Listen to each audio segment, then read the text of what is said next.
मांडर विधानसभा में 23 जून को वोटिंग है, लिहाजा पूरे क्षेत्र में जो है प्रचार प्रसार जोरों पर है। न्यूज बाइस्कोप की टीम भी मांडर विधानसभा क्षेत्र के चप्पे चप्पे पर ये देखने और समझने की कोशिश कर रही है कि इस विधानसभा क्षेत्र की क्या वस्तु स्थिति है। इस वक्त हम पहुंचे हैं मांडर विधानसभा क्षेत्र के एक ऐसे स्थान में जो पूर्ववर्ती रघुवर दास के शासनकाल में उस दौरान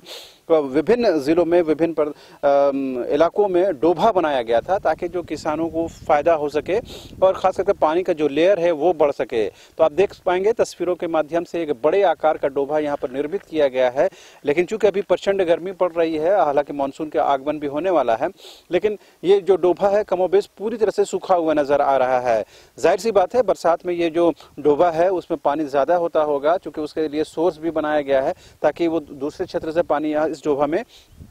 आ सके। आपको ये भी याद होगा कि जब डोभा बनाया गया था तो तत्कालीन जो सरकार थी उन्होंने बड़ा प्रचार प्रसार किया था और ये बताने की कोशिश की थी कि इससे किसानों को, कृषकों को, खेती को ज़्यादा से ज़्यादा फायदा हो, लिहाजा उसको कहीं न कहीं फोकस किया गया था। लेकिन दुर्भाग्य से ये कह सकते हैं कि उस दौरान डोभा में कई बच्चों के डूबने से मौत भी हो गई थी, जिसके बाद ये कहीं न कहीं कंट्रोवर्सी का विषय भी बना था। बहरहाल अगर उस कंट्रोवर्सी को छोड़ भी दे तो तत्कालीन सरकार की ये कोशिश ज़रूर थी कि कम से कम कृषि और कृषक को बेहतर तरीके से लोकल स्तर पर पानी के सुलभता हो, आसानी के साथ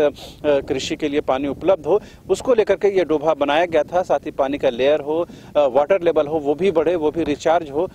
लेकिन अब चूंकि गर्मी पड़ रही है, लिहाजा कहीं ना कहीं ये जो डोभा है वो कहीं ना कहीं मरनासन हालत में नजर आता है। आप देख पाएंगे तस्वीरों के माध्यम से कि ये जो डोभा भले ही नाम का रह गया है, लेकिन इसमें पानी का अब नामो निशान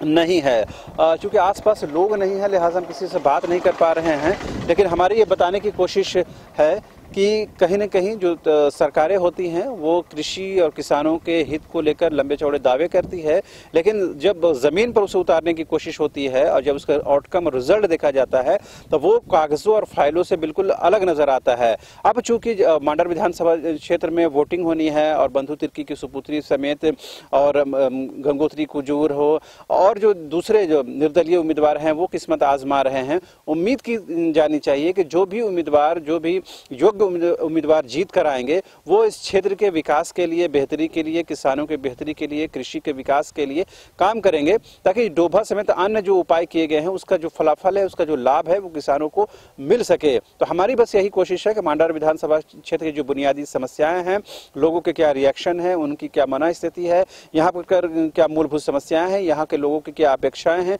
क्या उम्मीदें हैं, उन तमाम चीज़ों से हम अपने न्यूज़ बाइस्कोप के दर्शकों को रूबरू कराएं। उसी कड़ी के तहत हम इस डोभा का निरीक्षण करने पहुंचे, देखने और समझने पहुंचे कि तत्कालीन सरकार ने जिस उद्देश्य और जिस मकसद के साथ इस डोभा का योजना को लागू किया उसका फलाफल कितना हो सका है और वो किसानों को कितना लाभान्वित कर सका है। तो हम ये कह सकते हैं कि प्रचंड गर्मी की वजह से पानी नहीं है, लेकिन बरसात के दिनों में ज़रूर यहाँ